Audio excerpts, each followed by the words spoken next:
Hello guys, welcome back to our channel content Keeda. So ఈ రోజు మన వీడియో టాపిక్ వచ్చేసి why stranger things is best series. అంటే ఈ సిరీస్ లో మెయిన్ గా వర్కౌట్ అయిన ఏంటో చెప్తా. అంతకంటే ముందు ఈ సిరీస్ చూడని వాళ్ళు ఎవరైనా ఉంటే ఈ వీడియో చూసిన వెంటనే చూసేయండి. 26 నవంబర్ సీజన్ 5 కూడా వస్తుంది. ఫస్ట్ స్టార్టింగ్ లో నేను కూడా ఒక నార్మల్ థ్రిల్లర్ సిరీస్ అనుకొని చూసా, కానీ మొత్తం 4 సీజన్స్ చూసిన తర్వాత ఓ మై సాడీ అనిపించింది.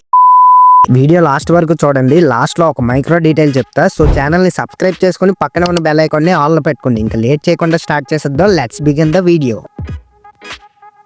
Point number 1, perfect blend of genres. Series చూసిన వాళ్ళని ఎవరినైనా ఇది ఏ జానర్ కి సంబంధించిందని అడిగితే ఏది చెప్పాలో కూడా అర్థం కాదు. మిస్టరీ, హారర్, సైఫై, మంచి love stories with proper emotions అన్ని మిక్స్ అయ్యి యూనిక్ స్టోరీ టెల్లింగ్ ఉండడంతో ఇవన్నీ స్టోరీలో పర్ఫెక్ట్ గా బ్లెండ్ అయ్యాయి. అసలు ఎక్కడ బోర్ కొట్టినట్టు కూడా అనిపించింది. ఆ 80s నాస్టాల్జియా వైబ్ అయితే ఫస్ట్ 2 సీజన్స్ లో పర్ఫెక్ట్ గా వర్కౌట్ అయ్యింది.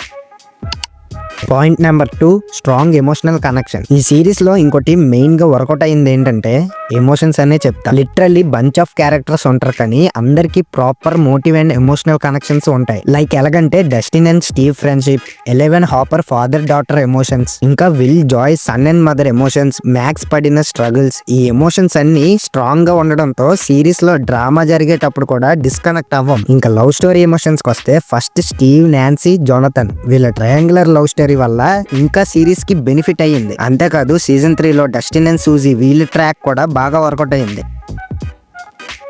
So next point number 3, iconic villains. Series అంతటికి ఒక్కడే విలన్, వెక్నా. కానీ సీజన్ 1 లో డెమోగార్గన్, సీజన్ 2 లో డెమోడాగ్, సీజన్ 3 లో మైండ్ ఫ్లేయర్, నెక్స్ట్ సీజన్ 4 లో వెక్నా. ఇలా మెయిన్ విలన్ ని ఫస్ట్ 3 సీజన్స్ లో రివీల్ చేయకుండా 4th సీజన్ లో మెయిన్ విలన్ ని రివీల్ చేసి దానికి ట్విస్ట్ పెట్టి భలే ప్లాన్ చేశారు. ఇలా విలన్స్ వల్ల స్టోరీలో ఇంకా ఫియర్ అండ్ థ్రిల్ రెండు స్ట్రాంగ్ గా వర్కౌట్ అయ్యాయి. Next point, production quality and music. ఈ సిరీస్ లో ఇది ఒక డిఫరెంట్ ఎక్స్పీరియన్స్ అనే చెప్పాలి. విఎఫ్ఎక్స్ అండ్ CGI ఎవరు చేశారో కానీ విజువల్స్ అదిరిపోతాయి. లైటింగ్ సెటప్ కూడా సీజన్ కి డిఫరెంట్ ప్యాటర్న్స్ ఫాలో అయ్యారు. ఇంకా సినిమాటోగ్రఫీ కూడా 80s నాస్టాల్జియా వైబ్ కి తగినట్టే ఉంటాయి. మ్యూజిక్ అయితే మాత్రం నెక్స్ట్ లెవెల్ లో ఉంటది. స్టార్టింగ్ టైటిల్ కార్డ్ దగ్గర నుంచి సీన్ బై సీన్ గ్రాఫ్ అలా పెరుగుతూ ఉంటది. అండ్ సీజన్ 4 లో ఒక సీన్ వస్తది,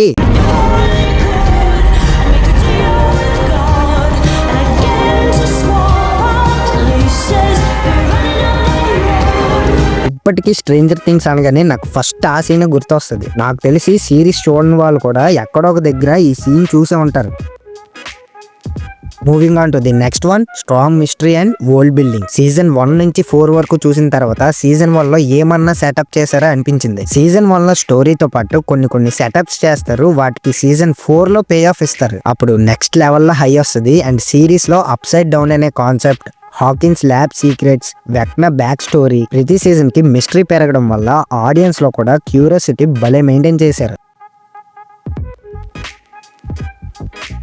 finally Stranger Things unforgettable moments వస్తే నాకు ఫస్ట్ ఆ run it up that hill sequence గుర్తొస్తుంది. నెక్స్ట్ స్టీవ్ హ్యారింగ్టన్ సీజన్ 1 లో నాన్సీ అండ్ జోనథన్ కి డెమోగార్గన్ ని చంపడానికి హెల్ప్ చేసే సీన్, వెక్నా మ్యాక్స్ ని చంపడానికి ట్రై చేస్తున్నప్పుడు 11 ఎంట్రీ, ఇలాంటి సీన్స్ అన్ని సిరీస్ లో నెక్స్ట్ లెవెల్ హై ఇస్తాయి. ఎస్పెషల్లీ మెయిన్ క్యారెక్టర్ 11 తన పవర్స్ ని యూజ్ చేసేటప్పుడు గూస్ బంప్స్ తెప్పిస్తాయి. ఇవన్నీ సిరీస్ కి ఒక కీ మూమెంట్స్ లాంటివి అయ్యి ఇప్పుడు ప్రెసెంట్ వరల్డ్ లో మోస్ట్ ఎక్స్పెన్సివ్ సిరీస్ గా మారింది. ఇప్పుడు సీజన్ 5 కి అప్రాక్సిమేట్లీ 480 మిలియన్ అంత బడ్జెట్. మరేం ప్లాన్ చేశారో చూడాలి. అవునట్టు వీడియో స్టార్టింగ్ లో మీకు ఒక మైక్రో డీటెయిల్ చెప్తాను కదా, ఇది మీరు గమనించారా? సీజన్ 4 లో నాన్సీ ఇంకా వాళ్ళ గ్రూప్ అప్ సైడ్ డౌన్ లో ఉన్నప్పుడు తన రూమ్ లో ఇలా ఒక మాట అంటది, ఈ డైరీలో పూర్తిగా ఎంట్రీలు ఉండాలి కానీ లేవు. ఆఖరి ఎంట్రీ డేట్ వచ్చి నవంబర్ 6, 1983. ఆ రోజు విల్ మిస్ అయ్యాడు. గేట్ ఓపెన్ అయిన రోజు. మనం పాస్ట్ లో ఉన్నాం. అండ్ స్ట్రేంజర్ థింగ్స్ లో అప్ సైడ్ డౌన్ లో వాళ్ళు ఎక్కడ ఉంటారో రియల్ వరల్డ్ లో అక్కడ లైట్స్ బ్లింక్ అవుతాయి. అండ్ ఎగ్జాక్ట్ గా విల్ తప్పిపోయిన రోజు ఫస్ట్ సీజన్ ఫస్ట్ ఎపిసోడ్ లో నాన్సీ రూమ్ దగ్గర లైట్స్ బ్లింక్ అవ్వడం చూపిస్తారు. ఇది చూసిన తర్వాత నా మైండ్ మింగింది.